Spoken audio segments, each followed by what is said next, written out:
At this time, I'll call for the election of the Vice President and Board Secretary. Is there any comments from the public?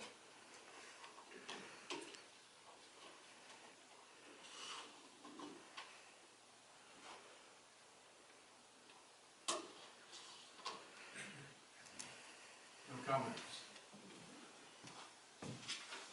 Then I'll entertain a motion for Vice President. I give a motion for Director Landsgaard as Vice President. Any seconds? I'll second. All in favor? Aye. Opposed? No. 4 to 1. I'll now entertain a motion for Board Secretary.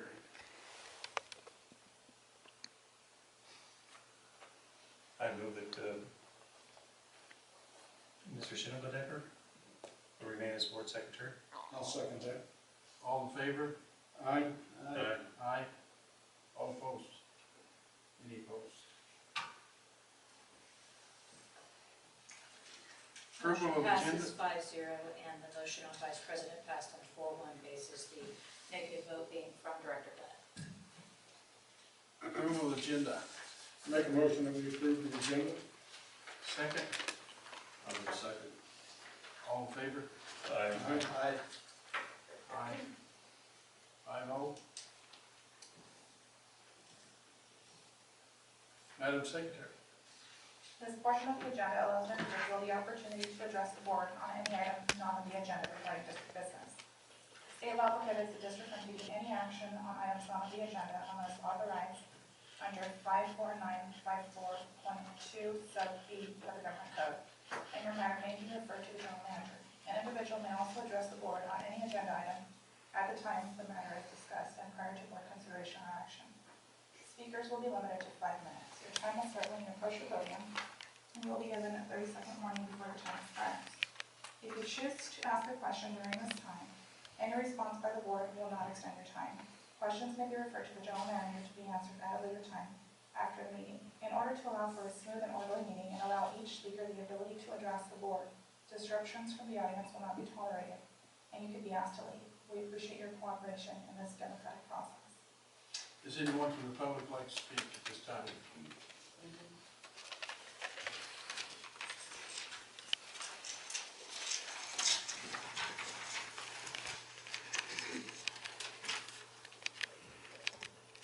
Gentlemen, my name is Russ Williford. I think all of you know that we fell short on the recall. The recall did not fail. I failed the recall in that I didn't talk to enough people. Everybody that I talked to, I had 2 people that refused to sign. One of them was in support of some of the board members, and one person wasn't registered to vote and did not want to register to vote. Everybody else wanted to sign. We did gather more signatures in support of recall than some of you members received during the general election. I did not go into this recall because of personal matters. I felt some of you were making some very poor business decisions. I hope that because we didn't get enough signatures, you don't take this as a mandate to continue some of the business decisions that you made in the past. I hope that you will take it as some constructive criticism. I do believe that is the will of the people. Thank you, sir. Thank you. Anyone else?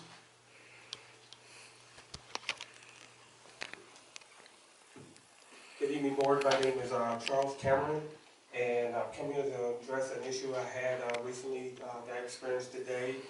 And I came into the water department today to pay a bill of mine that I had gotten that paid a deposit. And this is probably off the record what you guys want to hear tonight. But my concerns is I work, and by the time I got here to pay that, I was already noticed that my water was getting cut off. And even though I had access to pay it earlier in the morning with a credit card or whatever, I was still told by the department that it was gonna get cut off regardless, because the order was already generated. And they charged me an extra $40 for me to pay that, and I just don't think that's right. And, you know, as I'm new to the community, I just moved here, been here about 2 months, and I've never run into this problem here with that, and I just couldn't understand that, the reason why they would do that. And that's my major concern is, I think there's better communication that needs to be addressed, where why we can get a cutoff notice on our doors prior to our bill being due, but we couldn't get a notice that our deposit hadn't been paid fully, and then we're getting it cut off. Thank you. Ron? Yeah, I'll talk to him afterwards. Sir, if you stick around after the meeting, I'll. Yes, sir. Thank you very much. Anyone else?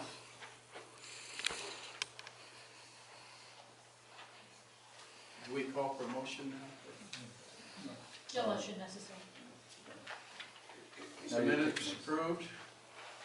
No, not yet, You do need a motion on Take the a motion minutes. for the minutes. Yes. I make a motion to approve the minutes. Second. I would have one comment on minutes. I noticed in as far as the closed session items, it doesn't state that, when we talked about item number 4, I was out of the room.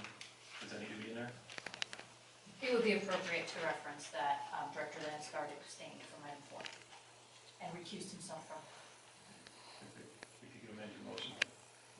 And then I want to include your remarks. Second. I'll second. All in favor? Aye. Opposed? Consent calendar. I'll now call for the consent calendar. Do I hear a motion to approve the consent calendar? So moved. Second? I'll second it. Does anyone want to speak from the audience? Public. Call for the vote. All in favor? Aye. Opposed? All in favor, 5 for it.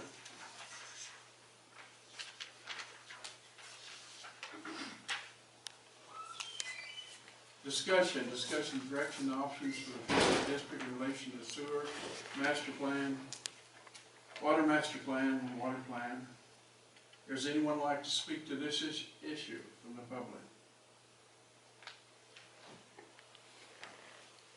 Mr. Smith? Yeah, thank you, Mr. President. We have this item on here to just start the general dialogue to get a consensus of the direction that the board would like to take. As you know, we've had a master plan for sewer, water, and tertiary that was produced, but with some of you reviewing it and staff reviewing it and myself, it lacks quite a bit. And so we're going to have to review them. So we wanted to get direction. What my plan was, and I've talked to each of you about this, is that since all the water is tied together, whether it's tertiary water, potable water, the treatment plant, everything, the whole system depends one on the other. If we don't have enough treatment water, tertiary water, it doesn't reduce our potable water use. So everything's tied together. So what I've instructed staff to start looking at is making one overlying master plan with 3 different aspects of it. So tonight, what I'd like is some general policy ideas of what direction the board would like to go. Some of the ideas have been before when we talk individually, is like extending our sphere of influence and maybe our tertiary water all the way out to Willow Springs, because there's industrial sites there. Do we take that in? Do we supply water and tertiary water? That's something that can be built up. We look for more tertiary clients. One of the things is that we've talked about before in the past, the board has and the agency has really pushed delivering tertiary water to the mine. Okay, but one of those things that you have to consider, if we send tertiary water to the mine, that is in a different aquifer. It does not decrease our need for potable water. And as you know, with the adjudication, I have a spreadsheet that I've been working on, and every bit of that counts. If we use the tertiary water to offset the potable use, that reduces our need, and therefore we're not going to get stuck by having to purchase more water or pay a high replenishment fee. So those kind of things. Secondary water, we've all talked about, using the secondary water and putting it out to farming. Because if we use secondary water for the farming, especially if it's alfalfa, it replenishes into the soil, and there we go get a 0.39 acre foot for every acre foot that we use that we can pump. So that increases our pumping ability. So all those things, I want to make sure that those, I talk to you individually, but I want you as a body to sort of say, and any other ideas that you have up. So we're not really writing the master plan tonight, we're just getting general policy ideas and directions, and then staff will put more ideas together, and we'll bring it back and say, is this what you guys are looking for? And then we'll put it out to actually get the final product written up, and then bring it back to you. So it's just enough to see those couple questions that I have. Is that the direction that you guys want to get on? Comments from Mr. Glennan? I want to see us use every bit of the recycled water we can, but I want us to see it used in a very business-like manner. In other words, even though we have a customer, it may cost us more to give the water to that customer than it's worth. Correct. And we will have more water, recycled water, than I think we can use in our community. So we may still be able to use the mine to a degree if we limit the amount that we guarantee that they would have. And the way to do it, in my mind, financially sound, is the closest one first. In other words, deliver the recycled water to the very closest entity where we don't have to put in the plumbing. Right, no, And absolutely. when we put in the plumbing, if we can get them to, pay some of the infrastructure for it. Right. And I think that in special relationship with the school, if we're gonna put in a $1 million to run recycled water to the school, we better be getting our bang for the buck to be doing that. Right, correct. I know, Director Glennan, that you had brought up before that maybe, maybe the mine actually helps to pay out the build out of our treasury plant. But here's the key that and I think what we're gonna do is within the master plans, we're gonna give different options, of what we can, because we need to be flexible in the future. And one of the options is if we're cut back so far and we need to be able to pump water, and we can't, the tertiary water, if it's being sent to the mine, will not give us the ability to pump any more water. And then say we can't, like we don't have enough customers for the tertiary water. Is it better to not create the tertiary water, therefore having more secondary water that you can send to farmers, thereby being able to pump more acre feet by using the secondary water? So all those calculations have to be in there, but that's a good idea. Use good business sense. I think the master plans will come out with different options depending on our needs, because we don't know what the future holds completely. And the property that we have right there on site, leasing that to the farmers is a great idea because the water is right there. Yeah, because it'll also take care of, as everybody knows, the nitrate problems that we have within the sanitation. And in the corrective action plan that staff put together just recently, that went December 15th to the state water boards, that is one of the options. That's one of the viable options that we're looking at, because then you don't have to spend millions of dollars for relining, the tanks or the ponds, and then if we can farm, maybe we can get a little bit of revenue stream from that also, and take care of our nitrate problem also at the same time. And then my other concern is any new development, we have to get those development fees, connection fees for water and sewer, right on the money, and get those in place. And because of the reduced pumping in years 5, 6, and 7, we need to figure that in there too for the cost of. Absolutely, and that's one of the reasons, when especially Director Landsgaard pointed out, and we found from myself and some other people, that the master plans that were done last year, that the agency paid for, doesn't even take into consideration the adjudication. I mean, how can you have a master plan without even looking at the adjudication? I mean, and how can you base fees, impact fees, on something that, that we're gonna have to ramp down to 404? Because it'll change. And it's gonna change the infrastructure, it's gonna change the costs. But those are my major concerns. Good, I got those down. Yeah, okay. I keep hearing the word pump. And when I hear the word pump, I think Edison bill. And one of the things that I would suggest in the master plan that the staff look at is either a turbine or more solar, so that we can cut the fees down to Edison, so we can reduce the cost of operating the district. And also, as far as increasing the number of tanks that we're gonna have, as was stated in the master plan, one of the things that I've talked to staff about is taking those new tanks and putting them up by tank 5.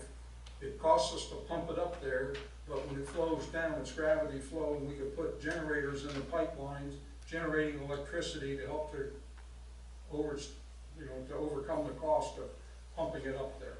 Right, we actually, staff and I talked about that. That's called pump storage, because we gotta pump it down anything, but there's some complications with it, and we can go over with you, but I'm getting the consensus from the board, I think, anyway, that's why we did this, is that we want to go with as much alternative energy as possible to defray the cost to the ratepayers. And it showed that Whether it's solar, energy, or we hire a bunch of hamsters. at the conference, they showed that the pumps are really small, now they really come a long ways, and you can actually put them in pipes, and they'll generate electricity. So it's really getting advanced. Right. We can do briefings on that for you about why. I think now that, because I brought that up to Brock and to John, what happens is it's a matter of physics that, actually the amount of energy being used to pump up and the energy coming back. When you're talking about pump storage, a lot of times what they're using the pump storage for is that if you're connected to the grid, and we might be connected more to the ISO on when it comes to solar energy, what you do a lot of times is you might pump during the night when it's cheaper, and then you flow it during the day and sell it back to Edison at a higher price. So even though you're losing energy, you're going to lose energy no matter what, because there's no, perpetual motion machine. But what you're doing is trying to, use the energy you need when it's low and sell the energy when it's high. And so then, it offsets the money-wise. But yeah, no, I think I got the direction from the board to look at any creative idea we can.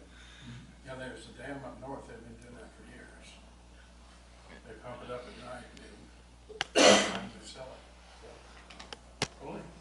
Yeah, the Department of Water and Power does a red lake cascade, or hard to get the energy from the coal fire plants in Arizona, New Mexico during the night, and then pump it up there, and during the day when it's, they use let the water run down through the turbines. Well, to piggyback, I guess, on a lot of things here, first of all, what Mr. Glennan said about our new developers needing connection fees for water and sewer. I think we ought to also make sure that their overall plans are going to include connection fees for tertiary and stormwater, because the new development that comes on of it is a huge development. A housing tract, for example, they should be looking at their landscape being done by the tertiary and have that set up by the tertiary for sure. And that they have that should be a policy of ours, something we need to write up that says if you're going to bring a tract online in Rosamond anymore, we're going to require you to have a tertiary line if you're in the neighborhood. And then, and I was talking to Brock earlier today, one of the things we have to look at is, okay, what do we have, what is our spine right now as far as tertiary water, what's already in the ground? And we've already paid for a line that runs all the way up to almost to Don Road, and runs under the freeway over to Gaskell. That's there. And my experience has been when Mr. Mackay was on the board back in '88 to '92, when the first assessment district went through, brought water all the way out to Thunderbird Mobile Home Park, which is just south of Mojave Tropical School. That poor fellow had the highest bill because he was at the end of the line, nobody else is helping him pay for that line. The idea was to get as many people on board to help pay for the line to get it there. And I don't know what we have to do to get that going as far as the purple pipe goes, but that's certainly something we should be working on, because everything else that's not in the ground, someone has to pay for, and we have to figure out how that's going to be done. And if it's going to be done through an assessment, benefit assessment district, then we're going to need to do a benefit assessment analysis and do that. That's another direction, I guess, we have to look at. And if we're going to develop our own, I guess, loop or spine for the whole thing, say we want to bring it over back around and down, in fact, then we need to figure out that's one cost, and of course if they're on a tangent somewhere, then that's another cost. So when people can hook up to it, then they should hook up to the tertiary. Right. And as you know, the master plan is it's just like a general plan with the city. The general plan gets changed all the time because things change. And so, you know, we have these big ideas that we have to look and try to move forward to, and then still keep it flexible. All of you, I mean, something that Olaf brought up, and it's something that the board wants me to go in that direction, is when you're talking about housing or different developments, putting in tertiary piping within the home, doing all that other stuff, that isn't the authority of this agency, and so that would be the county. If you want, I think that we should work hand in hand and lobby the county to start, you know, demanding that, you know, tertiary piping is being put in. You have a dual piping system within homes or gray water. If that's what the board as a whole wants to do, we can move forward and start talking to the county about that. I think that's a good idea. That's what they do in Idaho. And I don't believe right now, excuse me for interrupting, but I don't believe right now Kern County has that in their plans. Right. I don't think so. It'd be something that their planning commission, the county itself would have to put in. Same with gray water too. That's all a planning thing, you know, because we. Well, it's not something, do we need to force it to the developer to do that, or We don't have the authority. Give something we can ask the county to incentivize, or? That's what I said. Can we incentivize it? We need to talk to the county and see, you know, what's the possibility of them getting that and moving that forward. And also, we can do the incentivizing it ourselves, because my understanding is that there's maybe an acre foot per home. It's allocated to the developers, you gotta pay for it to get online. Now, you can incentivize it, but once again, those building plans have to be approved by the county. And if they're not doing it, it's gonna have to go through that. If we say we're gonna knock your cost down a half acre foot for what you gotta procure because you're using our tertiary water, that's an incentive, right? But it still has to go through the county, so we need to work with the county and work creatively and say, hey, look, this is our agency's goals, which is also the goal for the county in this area, to save potable water and reduce use. And so I think it's good, but it's something that we have to really work hand in hand with the county. So I'll start moving forward in that also. If the county tells you no, then send it up to Governor Brown, he'll okay it for you. One other thing that I wanted to touch on that Director Glennan brought up was the use of the water for farming. My understanding is, if we used all the water even now, we'd still have at least 200 acre feet left over, and if the plant can't produce. Of what kind of water? Of tertiary water. Tertiary water. And what I'd like to see, I'm sorry, but you said you used all the tertiary water? or from the people who want to use it now, You're talking including our about 60 acres at the end of our plant, including the you're talking Prairie about County farm. Park on Glendale, including the West Park, including the high school. We would. No, what he's trying to say, Ron, is that if we had all those customers online right now. Right, including the farm. We'd still have X amount of gallons. We have a lot of gallons left over. 60 acres doesn't really cover much as far as the farming goes. What I would like to see is, I like to be able to say the word Biscachipi, because it's hard to say. Is Biscachipi? Okay. Biscachipi had, at one time, had the 320 acres there at 40th and Rosamond Boulevard, and it's still there. And somebody bought it. It's the developers trying to do something with it.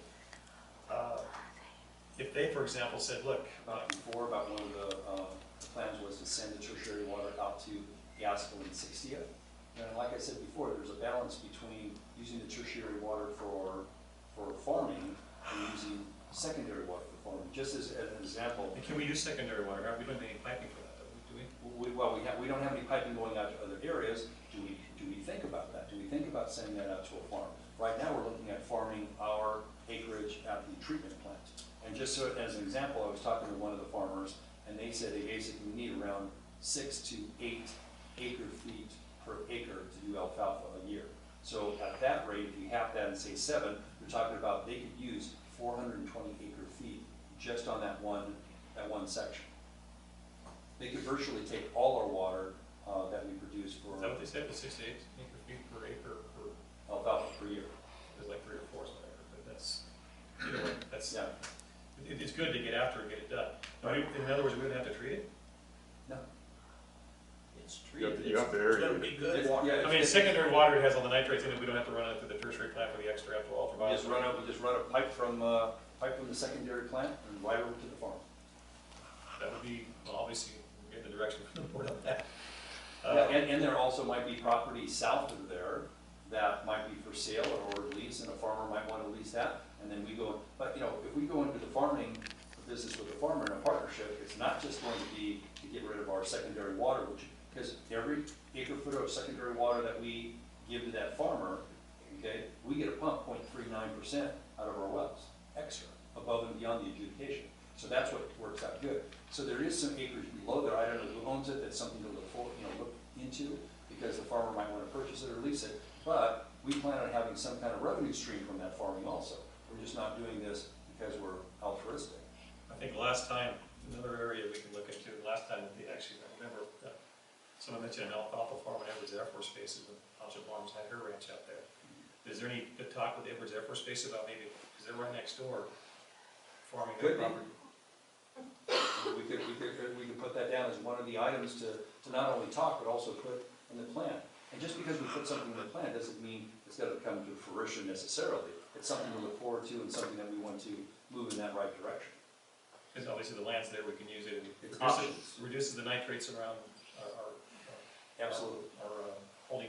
And there's certain crops, when you're using the secondary water in order to get the recharge, you need certain crops in order to get the recharge. You can't just use, I forgot, they have a list of them, or do you have that list? I don't know that. There's a list So of. is it milo as well as alfalfa? Yeah, you can't just, and that's why I like the, same with the tertiary water too. The tertiary water, we don't get a recharge just by giving it to the park. So like sod, you won't get the recharge credit. It has to be certain crops, and then you can get the recharge credit. So the tertiary water can get a recharge credit if you're pumping it on alfalfa, but not on parks. Okay, and then the other thing that I had was strategic planner. I ran into one of the AVEC directors yesterday at the bank, and he said that they just got done doing a strategic plan at AVEC, and he's really impressed with a guy named Ed Means. I talked to him on the phone today. The problem with Ed is that I don't know how AVEC did it, but this agency has a $25,000 threshold that would have to go out to RFP, and this gentleman said he really doesn't do RFPs. He doesn't apply to them. So we'll have to put one out for the strategic plan, unless GEI, as I said before, we're already contracted with GEI. They can pick up the slack on that and do that. They're already doing our municipal services plan and our urban water plan.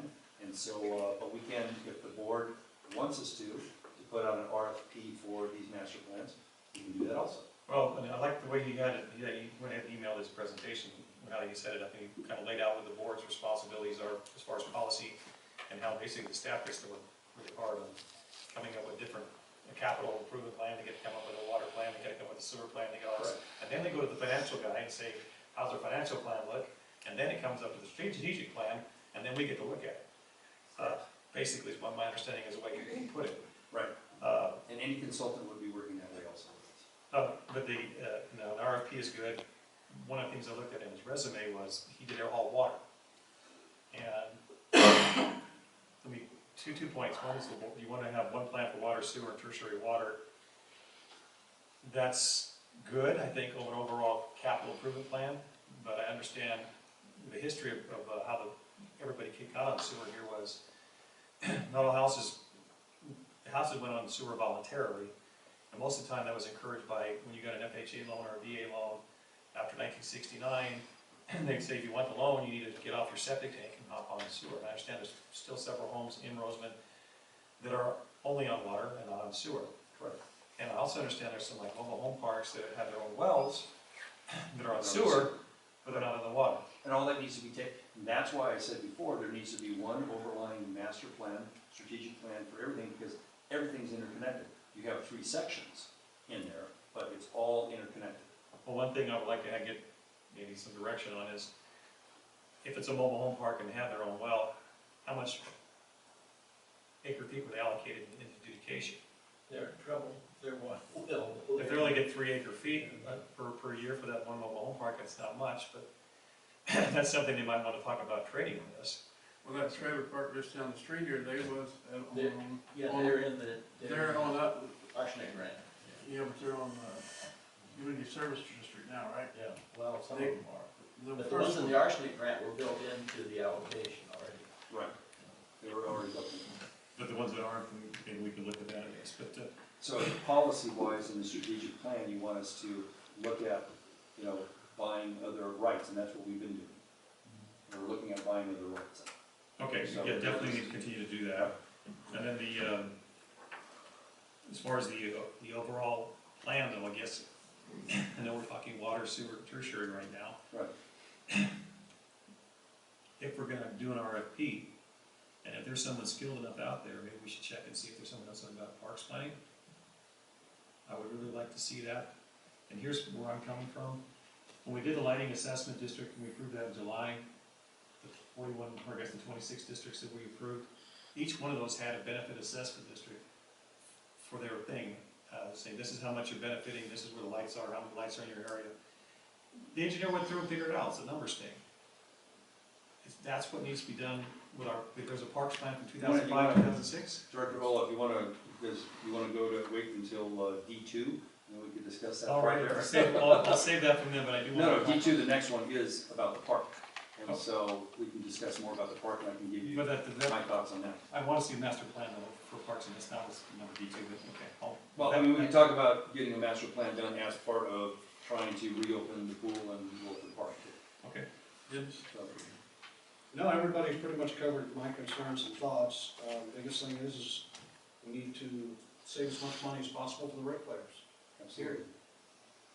You know, I don't know if you read the Valley Press, but they had an article on our general manager talking about, what'd you say, you went to sleep thinking about water, were you gonna get water, or woke up thinking Yeah, I about wake water? up every day thinking about where I'm gonna get water at. And he's looking at a lot of options to buying water. And I don't know, does everybody understand what he's talking about when he's talking about recharge?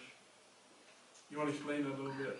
Sure, for the audience, what happens is with the adjudication, we're going to, right now, this agency pumps around 3,000 acre feet a year to take care of all of you. And that's about 326,000 gallons, is it 326? 325,828. That's right. Well, how about the decimal point, 0.931, right? I'm sure the Valley Press knows it because they have to type it in all the time, so Allison. So what happens is we're gonna have to ramp down, and the adjudication was signed. The ramp down period starts now. We have 2 years that we can pump, and starting that third year, we have 5 years where we have to ramp down to only 404 acre feet. 404 acre feet. Or what else, what's our other choice? No, that's our only choice. That's what we have to ramp down to. There's some federal pumping that is going to be allocated to us, about 197 acre feet, but that's not guaranteed forever. The only thing that's guaranteed forever is that we can pump 404 acre feet. So you're basically short 2,600 acre feet for this community. That's 2,600 homes virtually that don't have water. And so that's a lot. So we have to be creative and find out. Part of the adjudication, though, is what's called recharge. If we purchase water from AVAC, which is imported from outside this area, for every acre feet that we purchase and bring in through the state water project, we get a pump an additional 0.39 acre feet, okay?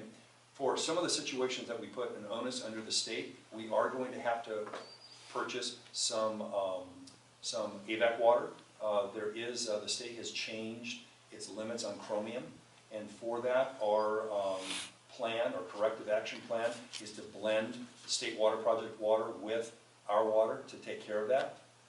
So when we purchase that water, we can 0.39 acre feet, we can additionally pump. If we give the water to the farmers in certain areas, the non-potable water, that's secondary or tertiary water, and they use it, we can also pump 0.39 acre feet. So that's a lot, and so that's the balance. And so we're looking at how do we balance, how much are going to be short, can we make effective use of every drop of water that we can we be conservative, and so we'll get there, but it's going to have to be creative. Okay, we'll call for discussion and direction for Williford Park and the reopening of the pool. Is there anyone from the public that would like to speak on this? Mr. President, can I withhold my comments until later? Is that offer or what? We've already had public comment on non-agenda items. If you want to speak to this item, now is the appropriate time. If you want to speak next meeting on non-agenda items, you certainly will be able to do that. I'll wait till then, sir. Thank you. Okay, Mr. Smith. Yes, sir. Just to go back to before I talked about the pool and what you've been given in front of you, Mr. Landsgaard was talking about doing a master plan for the park system, which is a great idea, and if the board gives direction, we can look at it within the next budget. As you know, the Parks Department doesn't have a revenue stream that's very big, and so we don't have to do an RFP and pay for a master plan for the parks at this time. If the board moves it forward, it does, but we're looking at the budget right now for, finding the money to actually open up the pool and get that park going for you. So if you want to bring it up again at another meeting and talk about once we get this budget done. So what I gave staff the direction, and that's Brad. Brad's one of the greatest creative finance guys there is here, and I love working with him.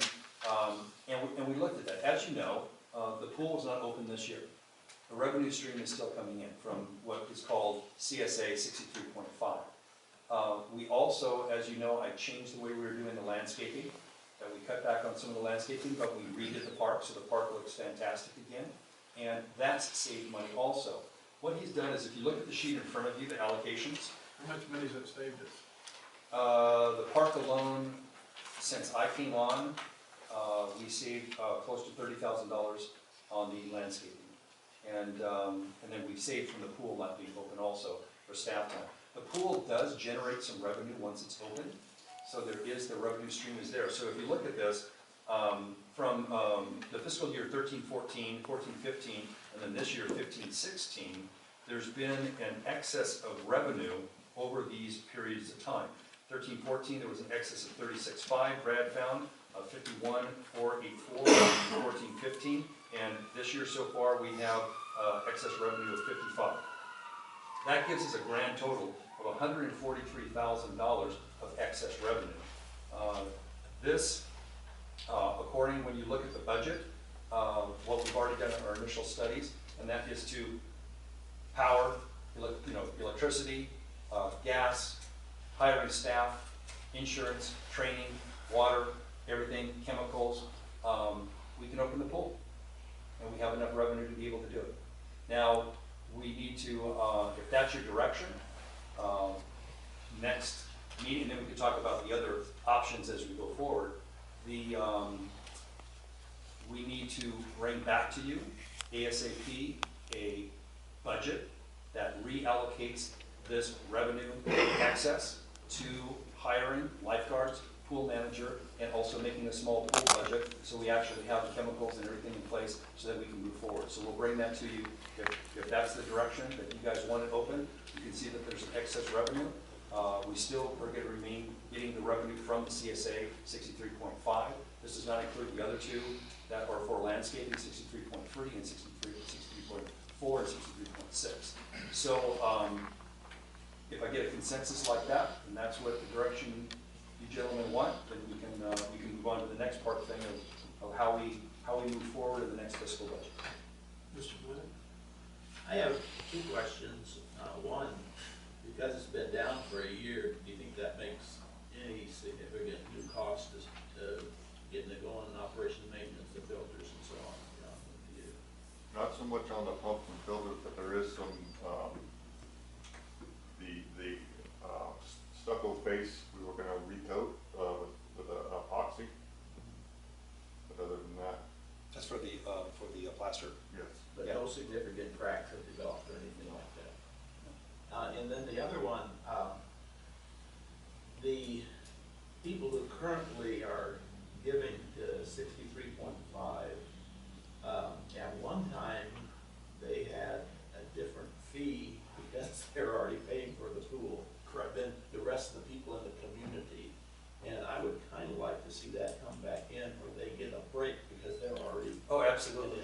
And that would be bringing back to you, the policies and the direction for the pool. Once we get all the thumbs up from all of you, then we'll move forward with that, and we'll bring back, the policies and the ideas of what the fees are going to be, and also bringing back the budget and also the authorization to move line items over from one line item over so we can hire staff. Like somebody in West Park goes swimming in the pool, and if they have to pay $3, and then I go swimming in the pool and pay $3, but I'm not paying any. Don't you jump the fence at night? Yeah. So they ought to get a break somewhere or other. No, absolutely, I think that's absolutely right. Is that just West Park that pays that? Yes. Yes, 499 homes in West Park. And that's our next discussion on this, on opening it up in the long term. That's just, I want to see some justice for them. Oh, absolutely, absolutely. I would agree with Mr. Glennan that the people in West Park are already paying. And if we could come up with some kind of an ID card for them so that they could get in free because they've already paid for it, I think that would be something to do. Good idea. And I would support it wholeheartedly.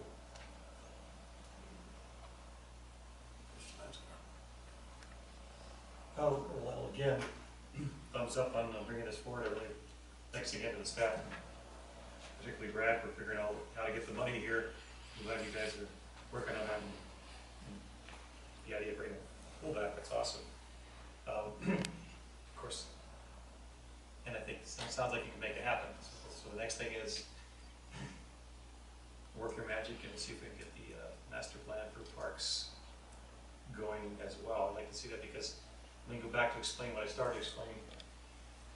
The plan that they came up with in 2005, 2006 laid out, well, we're going to have a park here and a park here, a bike path that's going to connect all the parks, and it's going to be all set up this way, which is all well and good. And it didn't have that much input from the community, I didn't think. But we need to have two things. We need to have a little more input from the community, but even if you didn't get any more input from the community, if you just took an engineer like Brock and a numbers cruncher like Brad, and they said, well, this is what the benefit assessment is for the various parcels.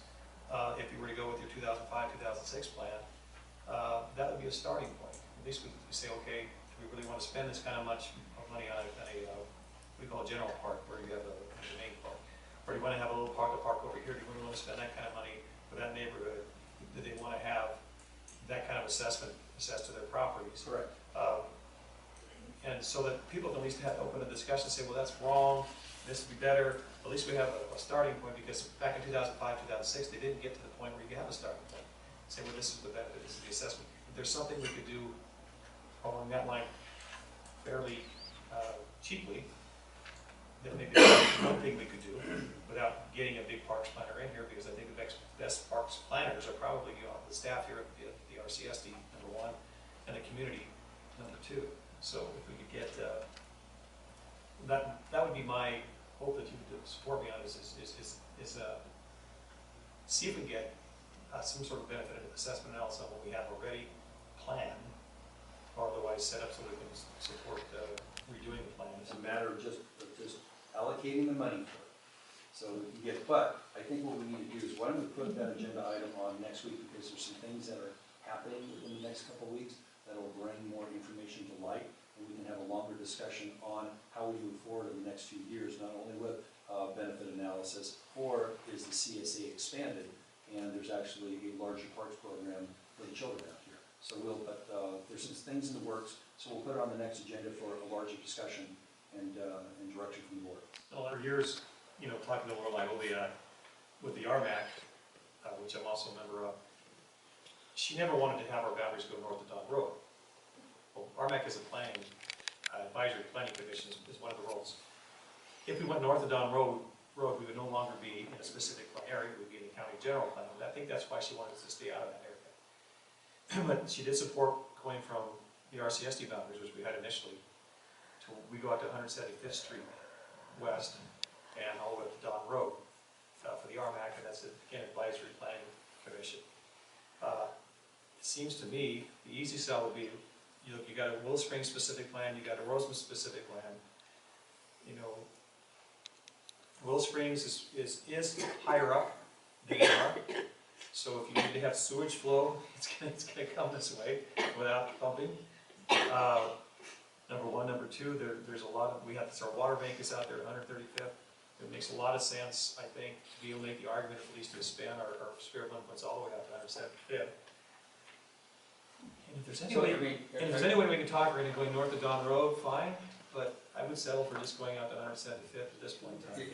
And that we're sort of merging D2 into D1, but that's okay. I mean, is the direction from the board, because we're in the middle of a LAFCO situation where we're actually going through planning as part of our Title 22 and the arsenic grants. So we are working on LAFCO of expanding our sphere of influence, and also we have to expand our agency, district boundaries. So is the board consensus that we should go all the way up to Willow Springs? I talked to Lorelei about that before, that we expand. Willow Springs, you're saying Willow Springs property, you're talking about The specific plan, yeah. I'll take 175th Street, which is Right. way beyond that. Right, to go there and maybe see where we go out district-wise and where we go out sphere of influence-wise. I mean, as a future, because if we go sphere of influence, because you have to go back to LAFCO every single time. We have to do a new municipal services report every time. You have to have an updated one. You got to go through the LAFCO processes. You got to pay the fee. So if we're going to do it, we might as well do it now while the state's paying for it. How does it benefit us? Well, that would be the thing. How does it benefit it? I think it might benefit the community as a whole, not necessarily the the ratepayers off that way, but is going out there to Willow Springs or in the raceway where there's industrial property. Do we, someday do you expand the tertiary plant? Do they take tertiary water for industrial use? Is there other homes that right now nothing can be built out there because there's no water? I'd like to hear your recommendation. I'd have to look into it more. Okay. It's a little bit different because they actually have an assessment on there. We expand to our property, all we're talking about is ad valorem, correct? And that's it, and that's very small. So it's not like a city. But I guess my question is, if you go out to sell bonds and you want to do an assessment, benefit assessment of bond somewhere, do they look at our assessed valuation? As part of their, In a general sense, yes, but because it's so negligible here, because we only get 1% and 1% for the ad valorem tax, it wouldn't really be a consideration. They would put it in as a line item, but it wouldn't affect the decision. Doesn't the school district go to 170? goes way beyond that, goes about 300. But it doesn't cost them to go. Yeah, but the school district has stuff on the property taxes. Couldn't we let our general manager look at that? I'll come back with a and report. get back with a Yeah, report? Probably going I'll up get with staff and Mr. we'll Smith. talk to the county and. Mr. Smith, while you're looking at that, and we're talking about opening up the pool, could you talk to the superintendent of schools and see if he has any money that could help with the opening of the pool? Yeah, we can open the pool without anybody. We haven't found the money, but for future benefit, some of the ideas, one was brought up by Director Landsgaard about private-public partnership, partnering with the school, all those different combinations. Maybe the county needs to cough up some money because it benefits their county area. And so any of those creative things we're going to be looking at for the next fiscal year and in the future. All right. Yeah, I think he already spoke. Yeah, pretty much, but I will emphasize, I agree with Mr. McKay's comment, with the folks in West Park, that they'd get a pass that would let them in free, because they already pay it. Absolutely. Does the director want to comment, or? Are we still on YouTube? Are you on now director reports, comments, and Yes. items? Yes. I don't have any, how about you? No? Just briefly, at the last Rosamond Municipal Advisory Council meeting, the board voted 5-0 to support the county in asking for a request for RFP, whatever that means for RFI. RFI, Request an RFI for the library. RFI for the libraries so that they can get out there and get the information about whether they want to do an RFP. And therefore a request for information. So that they improve our libraries, and that we've heard from the board, as Dennis Shingledecker put it, not Dennis Schaffer put it, it's a little bit different than he did. We've heard both sides, and we think that the second side, the one supported by the Kern County Chamber of Commerce, makes a lot of sense, and getting the information makes a lot of sense as far as making libraries both better in Kern County, but also more accessible, and we want to improve. So, yeah, we voted 5-0 to support the RFP. And our next meeting is Thursday night, the 21st of January at 7 o'clock. We have a speaker lined up, and I can't remember who it is, so it'll be a good one, though. Someone Dennis lined up, I'm pretty sure. Yes. No, the other Dennis. I knew that. Agenda item. Is this where we ask you what we want from? Yeah, this is the time for directors' reports. If you had any traveling or any meetings, or comments, or agenda items to be placed on the next agenda. Vision You statement? can always call me up. We're working on it. Okay. I'd rather not put it on until we work on it. Okay, I'll wait. So bring it back. General counsel. My only update is to let you and the public know that the court entered judgment on the adjudication on December the 23rd. And the 17-year-old lawsuit is now complete. There is potential for anyone to appeal from that judgment, which may or may not occur, but the judgment has now, at long last, been entered. Enter the general manager. Yes, a couple meetings ago, you gave me the authority to go out and give out will serve letters. Once we acquired water rights for those things. We just got done giving out 2 unconditional will serve letters, one to the dollar store, which would be built across the street here, and the other for a private home that was being built. And we now have $20,000 of revenue placed in a special account because of that.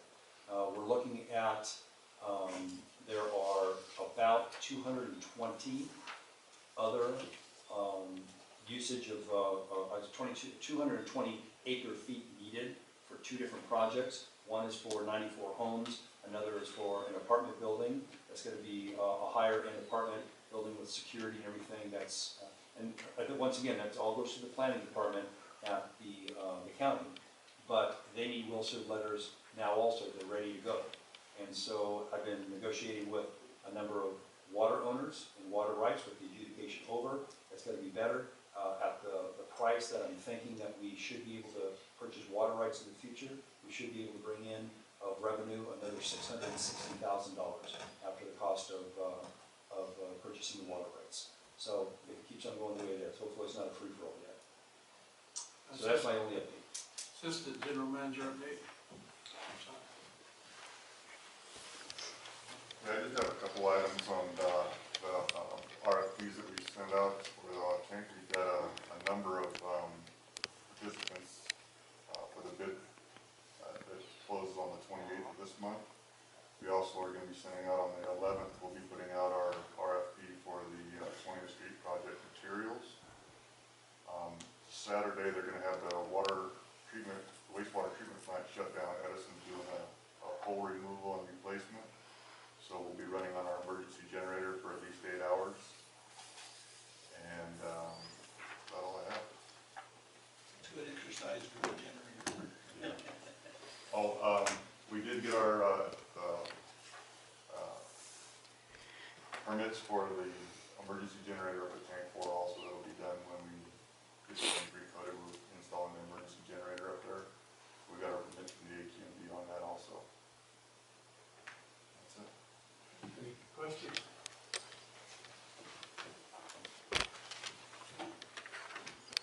Director of Finance.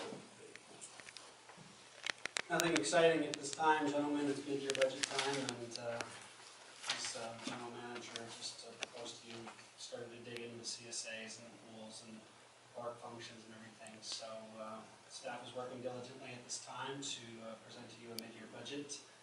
Probably the first meeting in February is our timeline at this point to show you the things that we've been working on and saving and plans for the rest of the fiscal year. Any questions?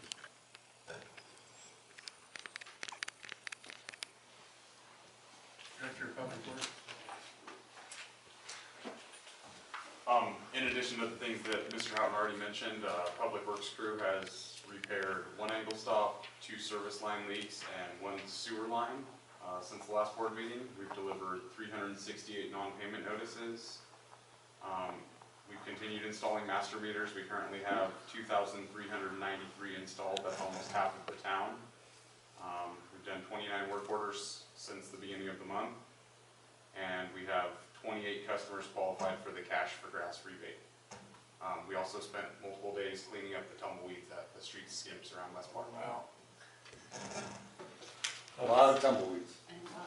Question on the Any other questions? Director of Administration, Board Secretary update.